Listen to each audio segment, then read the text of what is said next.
Good evening friends, समृद्धि IAS के YouTube channel पे आप सभी का स्वागत करता हूं दोस्तों। और एक बार फिर से रजनीश सर के साथ हम लोग आ गए हैं दोस्तों। और आज हम लोग रजनीश सर से बात करेंगे कि TR3 और TR4 कब होने वाला है।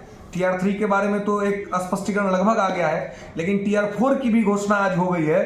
तो TR3 TR4 कब होगा और उसको निकालने के लिए क्या रणनीति होनी चाहिए, उस सटीक सुनियोजित रणनीति पे हम लोग गहन विमर्श करेंगे रजनीश सर के साथ। रजनीश सर, आपका हार्दिक स्वागत करता हूं। और सर, चाहूंगा कि विद्यार्थियों के लिए TR3 TR4 में क्या करना है, कैसे करना है, इसके लिए थोड़ा मार्गदर्शन करें। थैंक यू सर, बिल्कुल आपने सही कहा। TR3 जो अगस्त में होने वाला था जी, और TR4 की तो चर्चा नहीं थी, लेकिन अब TR4 भी चर्चा है। साल में एक वैकेंसी होना था, अब साल में 2 वैकेंसी होगी। तो TR3 TR4 दोनों होगा।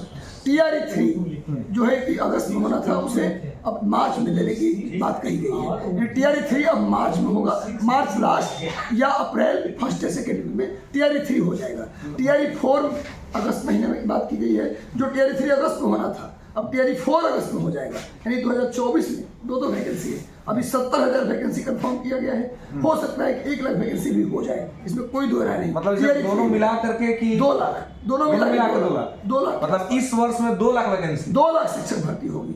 और कंपटीशन कम हो रहा है। नए लोग जो बीएड में एडमिशन लिए हैं, उनका भी सेशन कंप्लीट नहीं हुआ है। ऐसे में जो अच्छे बच्चे थे, बढ़िया बच्चे तो निकल चुके हैं। अब कंपटीशन और कम हुआ है। TR3 में कंपटीशन बढ़ा नहीं है, कम हुआ है। TR4 में और कम रहेगा। तो विद्यार्थी बस अपनी तैयारी को जारी रखे। मार्च लास्ट, यानी आप बस कुल अधिकतम देखेंगे तो 2 महीने का वक्त है। 2 महीने का वक्त है। 2 महीने सबके लिए है।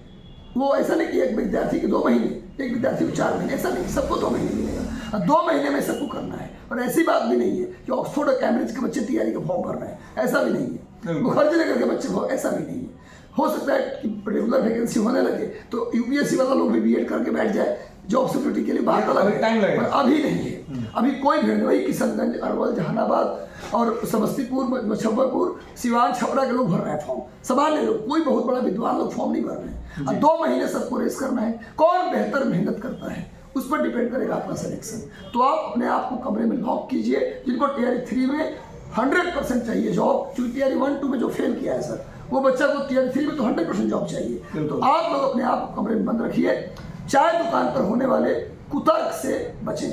सब हमेशा बात बोलता हूँ, चाय दुकान पर होने वाले जो कुतर्क है उससे आप बचें, क्योंकि वहाँ पर 95% लोग के पास कोई नॉलेज नहीं होता। वाहियात बातें करते हैं सरकार के बारे में, आयोग के बारे में, उनको कुछ जानकारी नहीं होती। सच पूछिए तो आयोग 2 परीक्षाएं कितनी स्मूथली, कितनी ईमानदारी से, कितनी बेहतरीन तरीके से किया। Only credit goes to Atul Prasad sir. और कितने बेहतरीन से लोगों का शिक्षा व्यवस्था जो दुरुस्त हुआ, के पाठक सर का बड़ा योगदान है उस समय।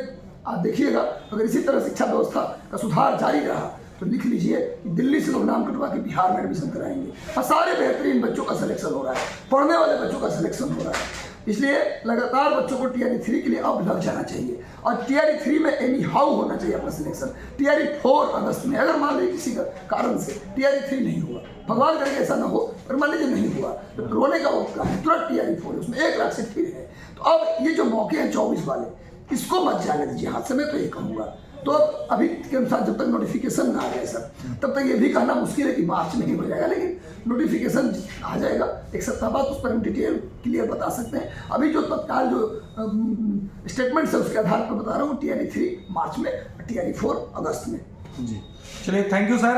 और सर, बुक्स के लिए कुछ प्रॉपर कि क्या बुक पढ़ेंगे? MCQ लगाना पड़ेगा। गुरु कोई कोचिंग हम सजेस्ट नहीं करेंगे जी। No coaching. 2 महीने जिनको परीक्षा देना है ना, उनको किसी कोचिंग में नहीं जाना चाहिए। कोचिंग जाने का मतलब है अपने समय की बर्बादी सर। सच बता रहा हूँ सर, एक क्लियर बात बता रहा हूँ। सेल्फ स्टडी करिए। कहीं जरूरत है किसी चैप्टर में तो यूट्यूब पे जाके देख लीजिए। हर चैप्टर का वीडियो आपको मिल जाएगा यूट्यूब पे, गूगल में जाकर देख लीजिए, कोई दिक्कत नहीं। घर पे रहिए, पढ़ाई कीजिए।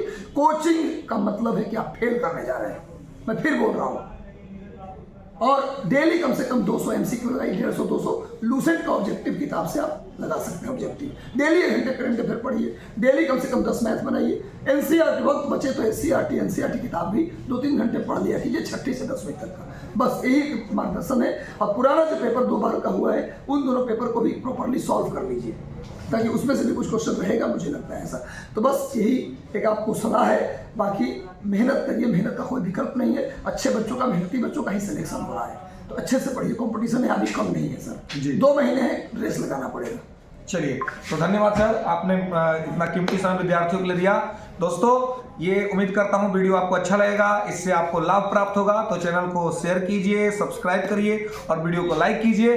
फिर मिलेंगे अगले रणनीति वीडियो में कि किस तरीके से और आप अपने तैयारी को इम्प्रूव कर सकते हैं और बेहतर कर सकते हैं। धन्यवाद।